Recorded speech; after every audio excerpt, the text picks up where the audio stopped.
It's In the Know with Mo. And now, here's your host, Mo Vella.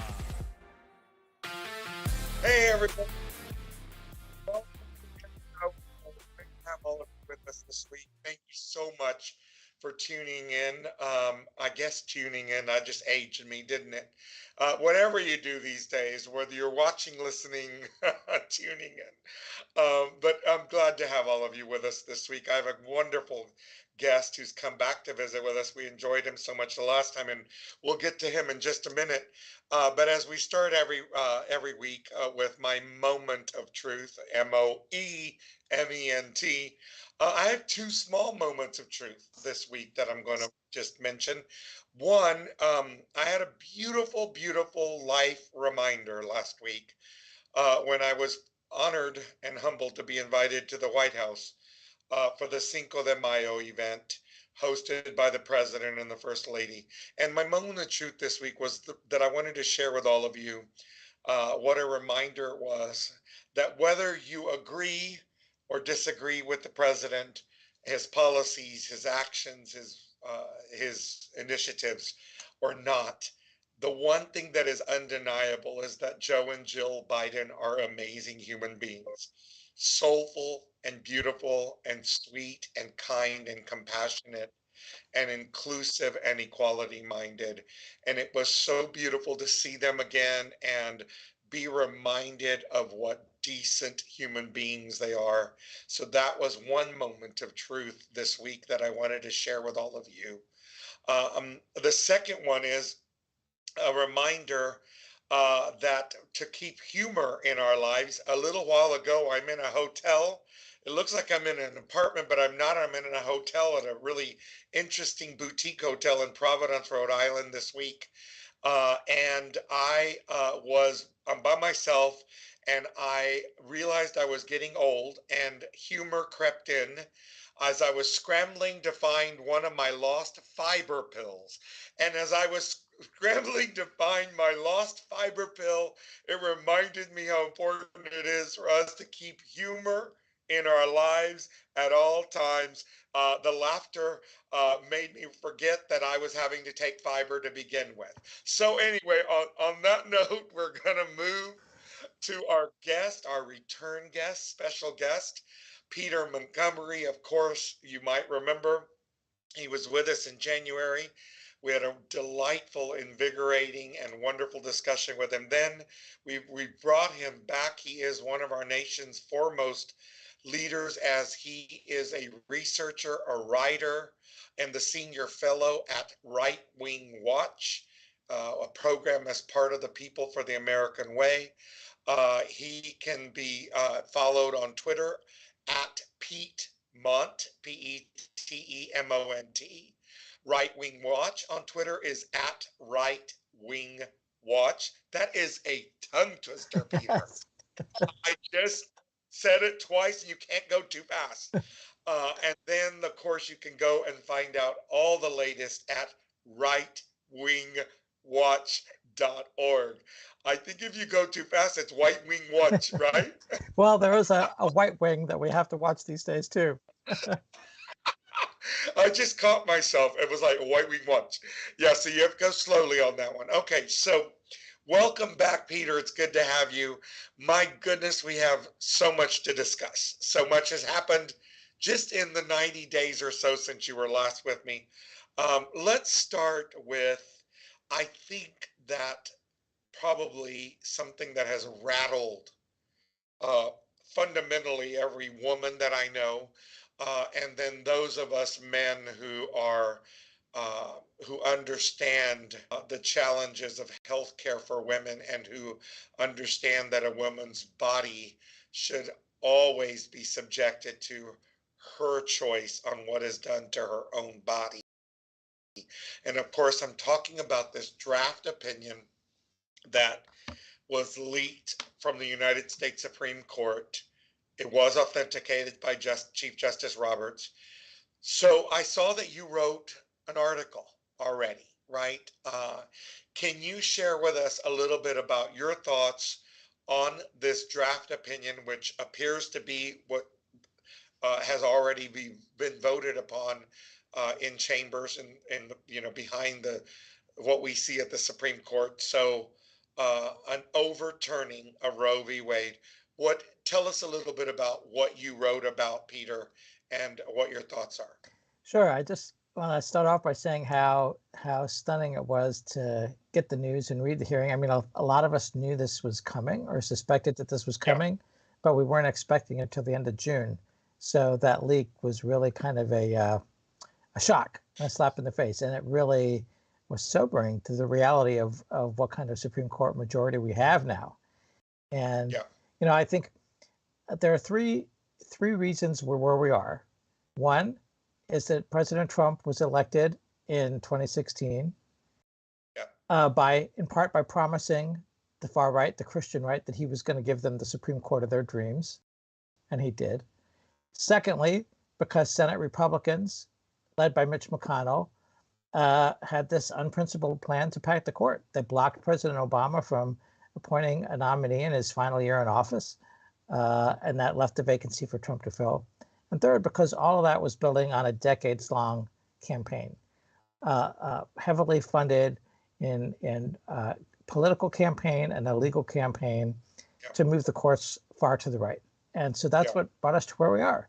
And unfortunately, that opinion is really just the beginning. I mean, part of what I focused on my article is that we think of overturning Roe as turning abortion back to the states, and now we're going to have to fight for reproductive health care state by state. But that's just the first step. They're going to go for a national ban on abortion, and pretty soon we'll see efforts to go even further, of rolling back precedents on contraception, certainly on LGBTQ equality, not only marriage equality, but just the fundamental legal equality. Basic equality, civil rights, So, we've already seen the court do a lot of damage on voting rights and other things, but it's a really sobering moment to realize just what it means to have a 6-3 court majority for the far right. Yeah, and so that brings up just a whole array of topics, really. One, I just want to remind our listeners and viewers that I vividly remember Donald Trump, since he's one of the three reasons we've gotten to this situation. He was pro-choice, and I still believe he is, personally. I absolutely believe that he still is. This was all a political pandering, and it just doesn't matter to him. It's all about power and politics for him, and that just makes this even more painful to endure. And the other thing I wanted to bring up was, it's interesting to me because I think you pointed something very powerful out: slippery slope, right? Or another way to say this, opening up Pandora's box, right? When you start stripping away these types of rights, what is next, right? And you gave us one example of probably what their next target will be is LGBTQ, and we already see them going after trans issues. And it's really the kind of one of the big questions was whether the court was going to kind of continue its practice of chipping away a little bit, which they've done. They've chipped away at Roe and they've chipped away at reproductive choice over the years, or whether they're just going to go full out. And the Alito draft was, aggressively disparaging of Roe, of everybody who supported it. It is an aggressive throwing out of the decision, and the fact that that's the decision that recognized the constitutional right to privacy. So when that's gone, and it's not speculation to think that the right-wing legal movement is going to come after marriage equality. It's out there. There are books, there are game plans, roadmaps. They see the campaign they waged to overturn Roe as a roadmap for the campaign they want to wage to get rid of marriage equality, and for some of them even to get rid of the Lawrence v. Texas decision, which said states can't make gay people criminals. And the religious right legal groups that backed the effort to overturn Roe all opposed that ruling. If I'll tell you what really concerns me as we're down to less than a minute to go to our first break. But what really concerns me is, frankly, I'm not seeing the anger and the rage and the fear that I would have expected from all the folks across this country who are are going to be adversely impacted already, and those that could be by what you're referring to now. And what scares me about that, Peter, is if people do not understand and don't realize how dangerous this is, and they don't get involved, we're in even more serious trouble. We'll be right back after our first break with Peter Montgomery. We're just getting started.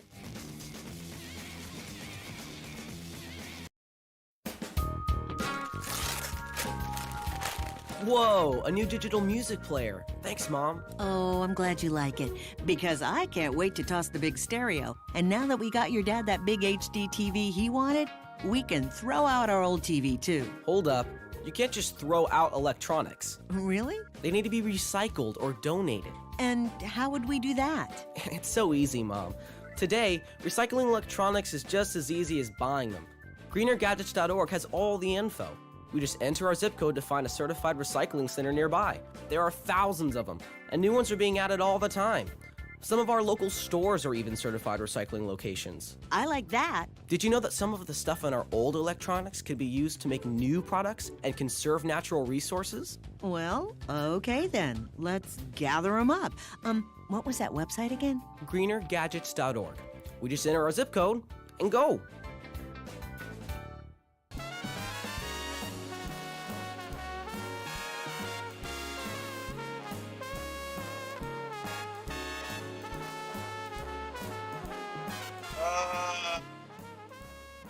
So nice to have the greatest producer, Mark Ramel, as my producer with that music he puts on for me.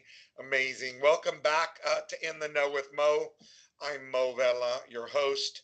My guest this week is a special returning guest, Peter Montgomery from Right Wing Watch. He is a senior fellow at there and People for the American Way. Has written some of the most important riveting articles and done some of the greatest research on keeping an eye on the dangers, if you will, the perils of the right wing and some of their continued antics.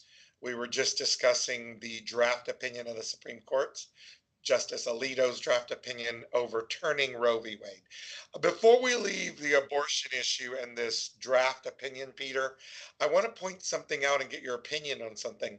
I actually, look, I like to try to find something good in all bad, right? And I think we're in a very serious, perilous time with this draft opinion and where the slippery slope that it begins, as you were teaching us and enlightening us. But I also see one positive thing, which is this.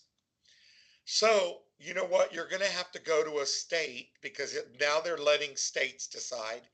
So I personally think that people can now go not just get their abortion services, but move to a state where they're welcome, celebrated, respected, and honored.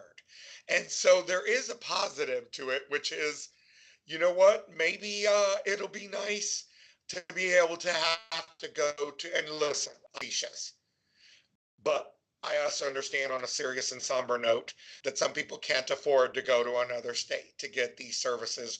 That breaks my heart and that angers me. And that's where this is horribly, horribly bad. But I do see just a small little glimmer in the sense that if you can get to a state that welcomes you, at least you know where you're welcomed, right? As an openly gay man, I've always said, I'd rather work for somebody that I know respects me and knows who I am, believes in me, affirms me, than to work for somebody homophobic. So I'm going to choose the employer who loves me and respects me, right? If I have that liberty and luxury.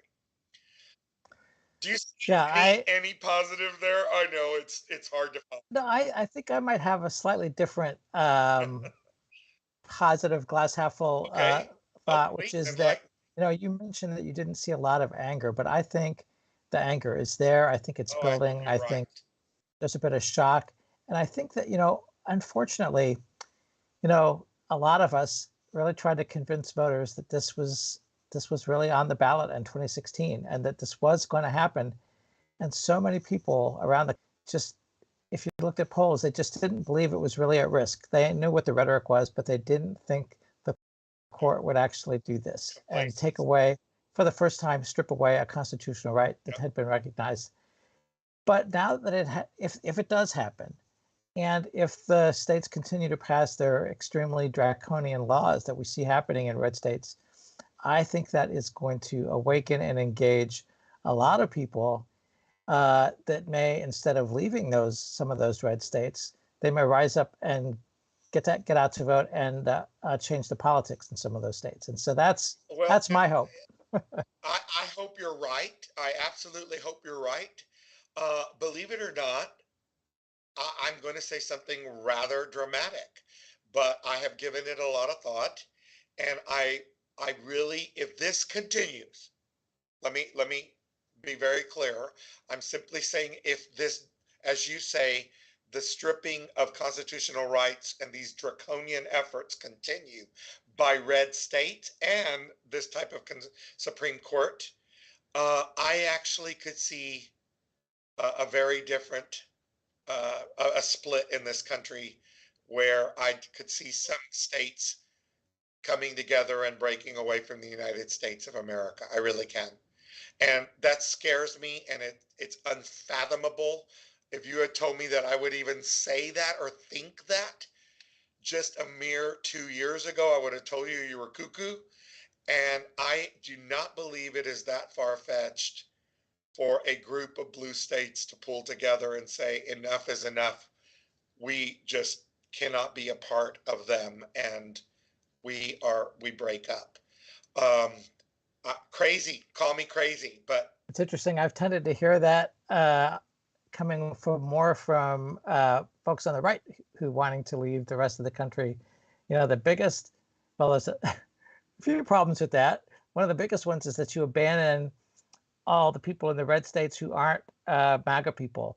There are more Democratic voters in Texas than there are in a whole lot of blue states, just because there are a lot of people in Texas. State. Yeah, but here's, I agree, and I'm not suggesting I'm advocating for that. I am not. Let me be clear. I'm not advocating, but I just think we're headed to this polarization. I don't think it can be understated. Let me just say it. Let me just say that. I think the divisions in this country are so severe now, and I just don't know. I don't know what the end result is going to be, but I hope you're right. I hope you're right that it riles up enough people to recognize that our power is in our vote. Our power is in our voice. Our power is in the ability to get involved.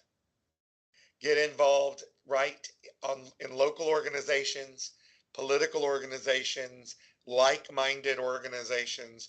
Get involved locally on your community level. And so I hope, I'm with you. I hope that it riles enough people up where they go to vote in droves, right? Listen, I hope I didn't scare you, Peter Montgomery. No, we're just talking. And I understand. Yeah. I think you're right that the divisions are so intense, and the polarization is so intense. And then you see this just adding on to it. I think a lot of people wonder, how is this country going to survive? How are we going to come through it? How are we going to find ways to pull back from the brink? So I think it's a lot of people that are feeling asking those same questions.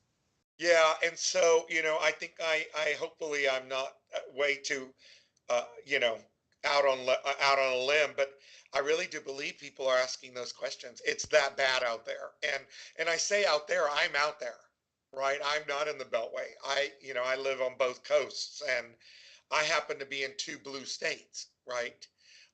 So I'm kind of blessed to be around majority of people who agree with me and you, and really do believe in our democracy and truly believe in what this country's ideals are and what it was set up to be, which was an all-inclusive, all-welcoming group of people who have humanity as our common bond, right? Well, and a lot of people over the last 2 centuries have worked really hard to move the country closer to those ideals. And it's really terrifying to see us get pulled back. Never thought we'd have this conversation, to be honest with you, in my lifetime. We'll be right back. We're at our second break. Don't go anywhere. You can tell this is really, really titillating, I think is a good word.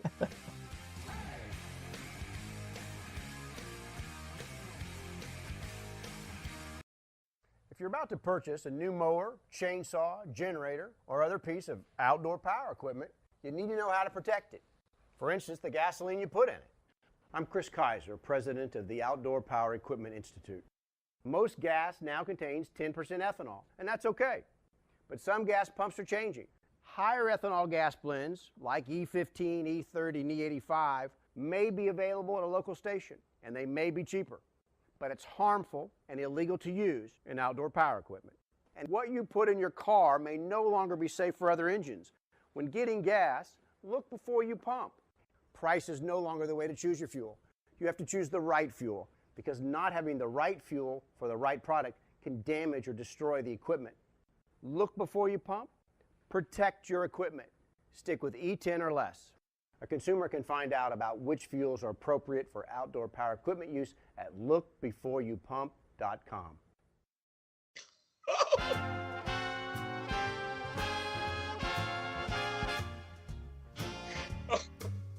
Hi, and welcome back. Welcome. As you can see, I'm Mo Vela, and I typically have the giggles.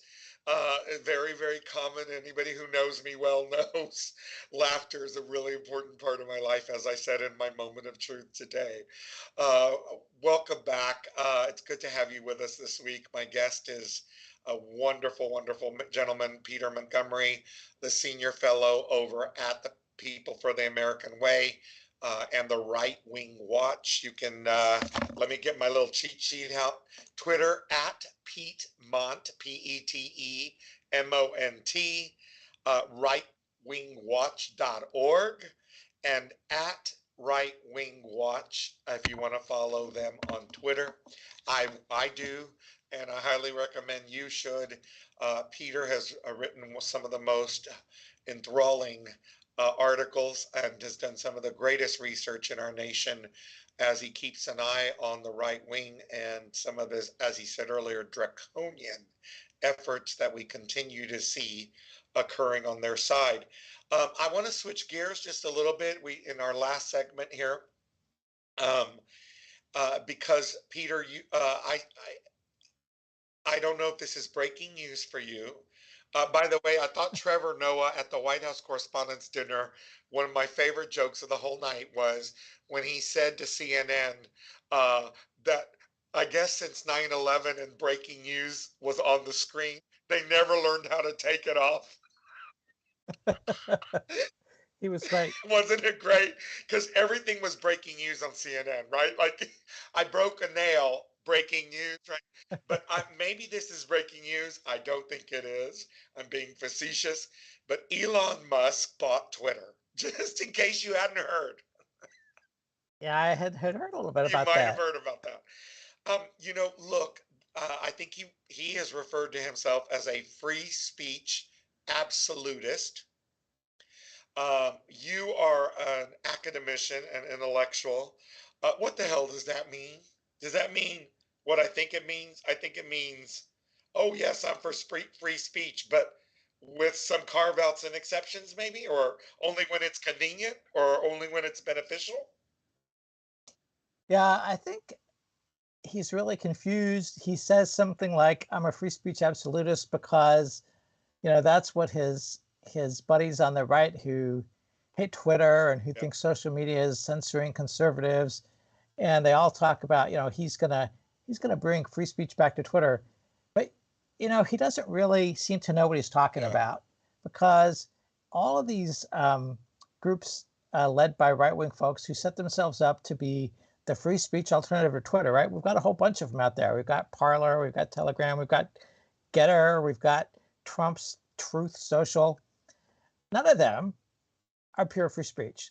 They all figured out pretty quickly they had to, or they wanted to, shut some people up. They want to get rid of, sometimes bots. Some of the conservative sites don't want liberals talking, and they shut those down. So all these folks talk about free speech, but none of them really do it. Yeah.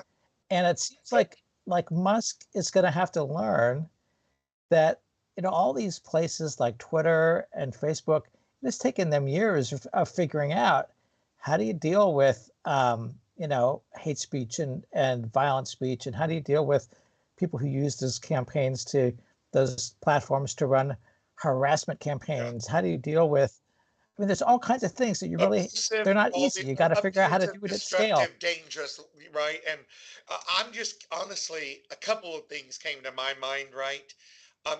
To your point, I'm curious to see how he's going to handle it all, right? And I don't think he realizes what he got himself into, frankly.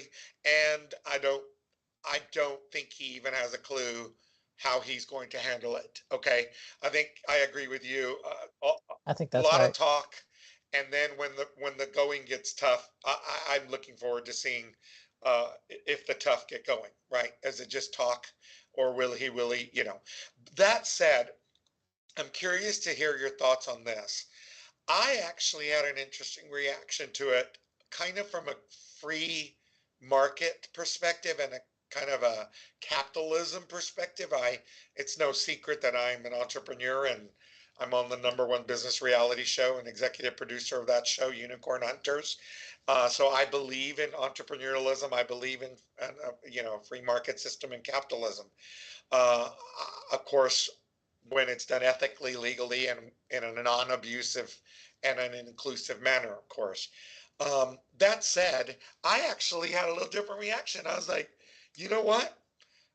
The beauty of free market is we don't have to use Twitter. You can leave Twitter. You can not engage with Twitter. And, I think just in our earlier segments on abortion and draconian efforts by the right wing to strip away our constitutional rights, I think you and I agreed on the power of our voice and our vote and to get involved and get engaged. Well, guess what? We also have the power of our own purse. That's right. And I think one of the challenges he's going to face, as an entrepreneur who says, okay, I'm going to buy this platform and run it like I want to.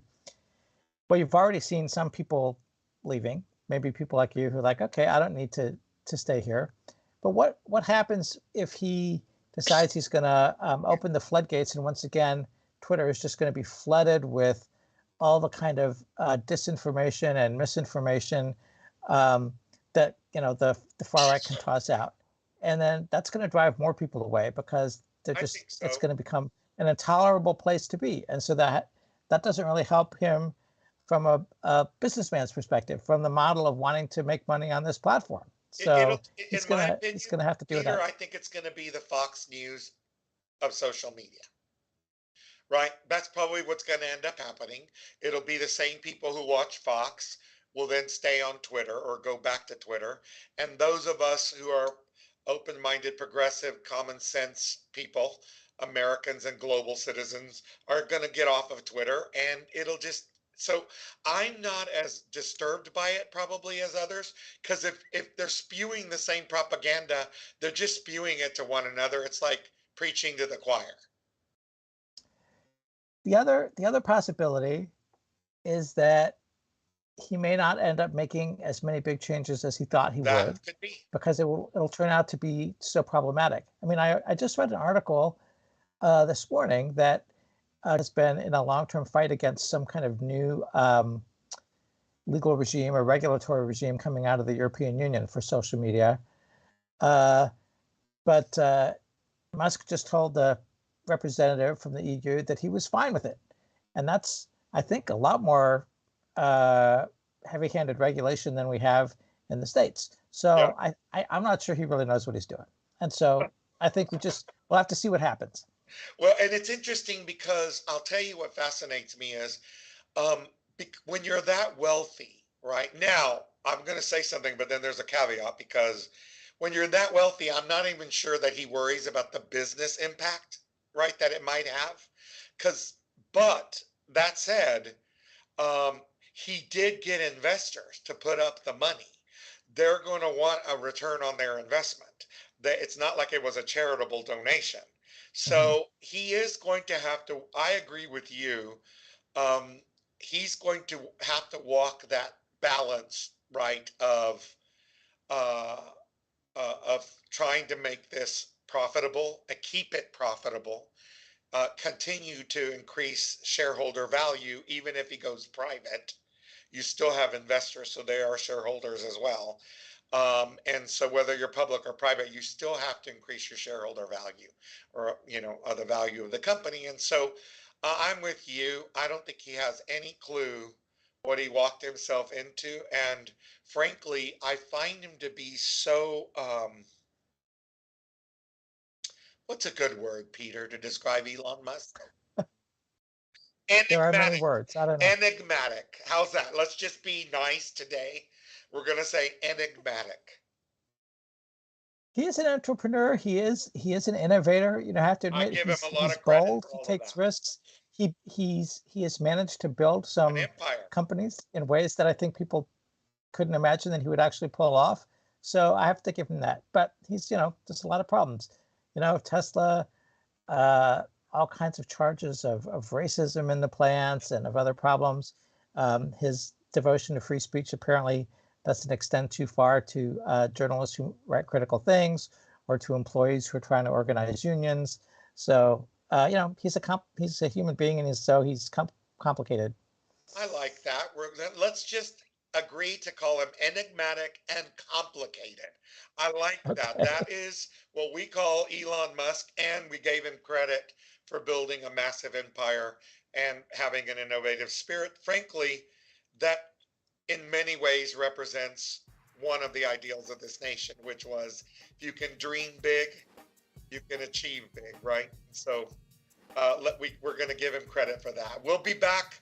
We're going to our last break. I think I said that the last time. I was wrong. I'm 60 and these things happen now. We'll be back one more time. Don't go anywhere.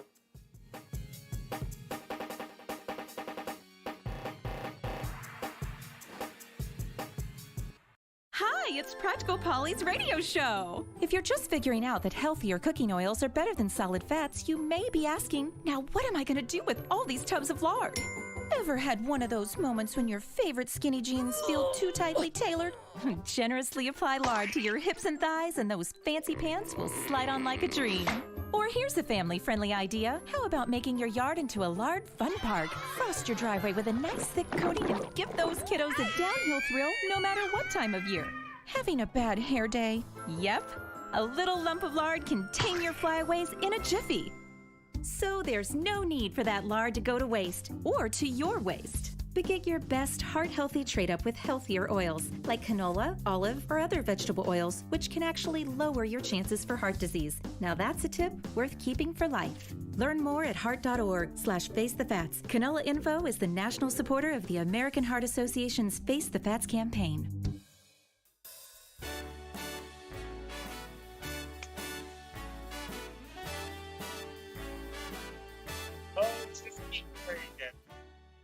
Wouldn't that be fun for the whole last segment of In the Know with Mo this week? We just did Frank Sinatra music and I just danced to it the whole time.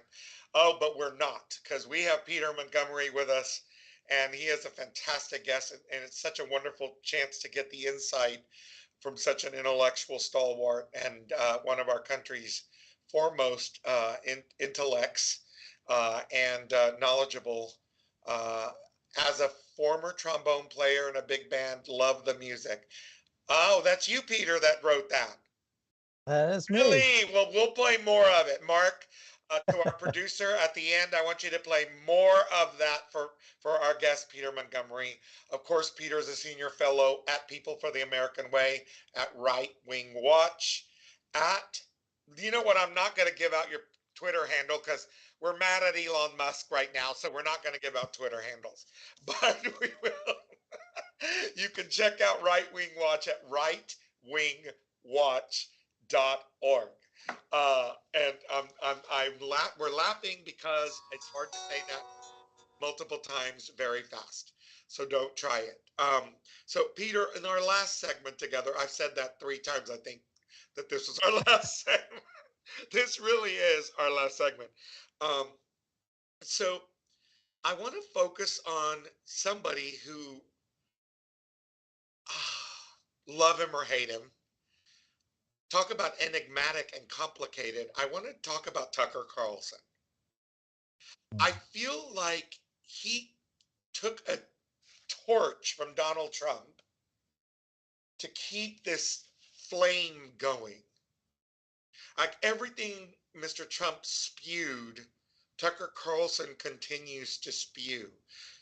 Do you find that dangerous or scary? Absolutely. Or what are your thoughts on Tucker Carlson and his continuation of these ridiculous, nonsensical comments and stories every night?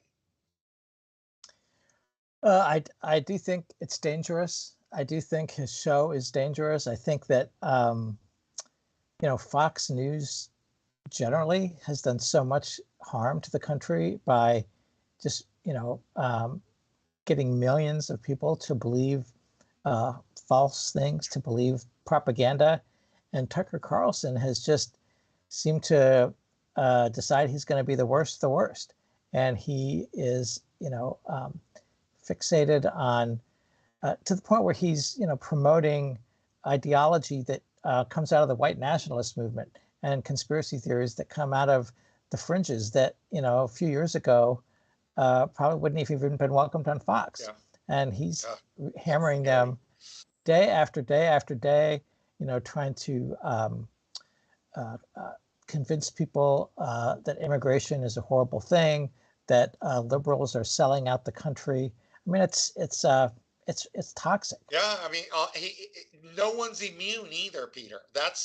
It's from Black Lives Matter to LGBTQ to trans to, the left, the Democratic Party, as you said, progressives, anybody, with any sense of inclusion or equality, but we're all subject to his venom. And it scares me. I mean, I'm used to venomous people always on the other side. But to your point, I think this is like crossed a line. And I think that was what happened on January 6th, frankly, is that January 6th, in my eyes and opinion, was a result of Donald Trump doing what Tucker Carlson does every night.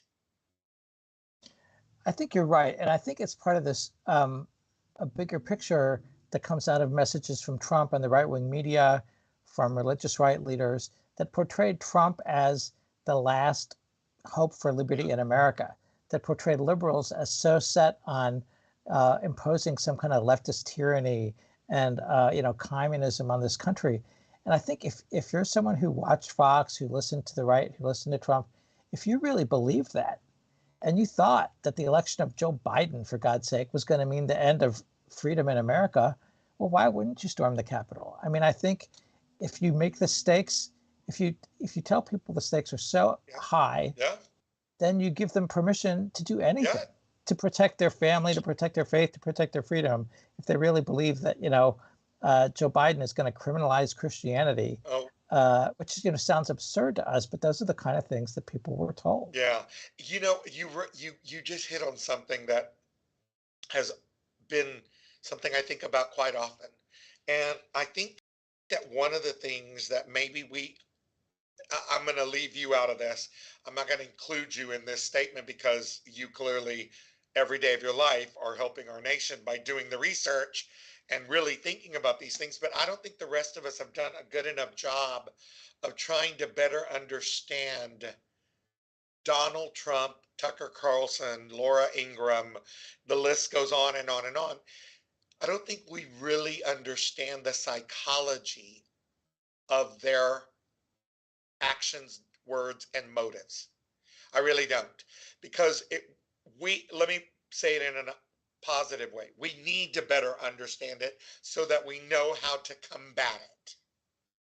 Right? Yeah, And I you think hit on the word, the fear. They preyed, Preyed, on fear and vulnerability and volatility. and they're still doing it. And that's why you see, we've had this whole manufactured panic around critical race theory that supposedly, that schools just teaching the actual history about racism in our institutions and in our history, that somehow that's indoctrinating students and making them hate America. And so it's meant to generate this fear and anger among suburban parents and conservative white voters, so they'll turn out. It's their effort to use that fear to mobilize people to vote for candidates like Trump. And unfortunately, there's a whole lot of Trump wannabes out there in the MAGA movement. People running for office this year, from school board to governors and senators and Congress. And so we've got really important elections this fall, and then again in 2024. But you're right. I think they are manipulating fear. They're playing on fear. People scholars who've written about the rise of authoritarianism and fascism, you see the roots of it on Tucker's show, where he's like defining this other, saying this other is a threat to you and your family. It's taking the country away from you. All that kind of rhetoric is really dangerous. Oh, it is. Again, I said it earlier, I'll say it again. I never thought in my lifetime that we would be having this discussion. And now it makes my questions earlier in the show about red states breaking away from blue states or vice versa, or a civil war. You can see why people are thinking that this, regrettably, unfortunately, and hopefully not, could be the end result of all of this. It's that serious. It's that the disparities are that severe. The divide is that deep. So I wanted to also touch on one other thing. What can we do? See, I mean, it's one thing to identify, right? But what do you do to counter the Tucker Carlsons? That's hard. That's a long-term thing, because he has a massive platform. Exactly. And he's got a massive And we're just following. going to take that platform away. It's not going to go away anytime soon. Right. So I think there's a lot of things. One, there is getting involved in politics and staying involved. Don't let anybody talk you out of voting. Everything from school board to the president. And think about running for office yourself. If you want to really defend your values, thinking about getting out there yourself. And then I think, getting people out of the propaganda, like people who are falling into QAnon or people who are into Tucker Carlson, it's a long-term problem. But, if they're in your family, don't cut them off. Try to stay in conversation with them. Ask them questions about why they believe that. And, you might start provoking some thinking that'll help them pull away.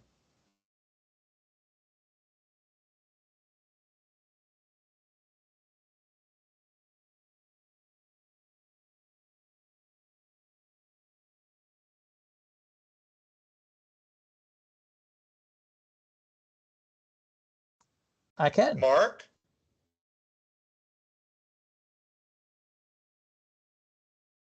Okay, so we only have 2 minutes left, Peter, but what can we do about this? Well, we can run for office. Very good. We can make sure to vote. We can stay engaged. Don't let anybody talk you out of voting. Vote from everything from the school board to the president, and stay engaged. And talk to your family members who might be in QAnon or Tucker Carlson watchers. Some people get tempted to just cut those people out of their life. But I think if you stay in conversation with them, ask them questions about why they believe what they do, that's the kind of way you can start to chip away at their being sucked into this propaganda pit.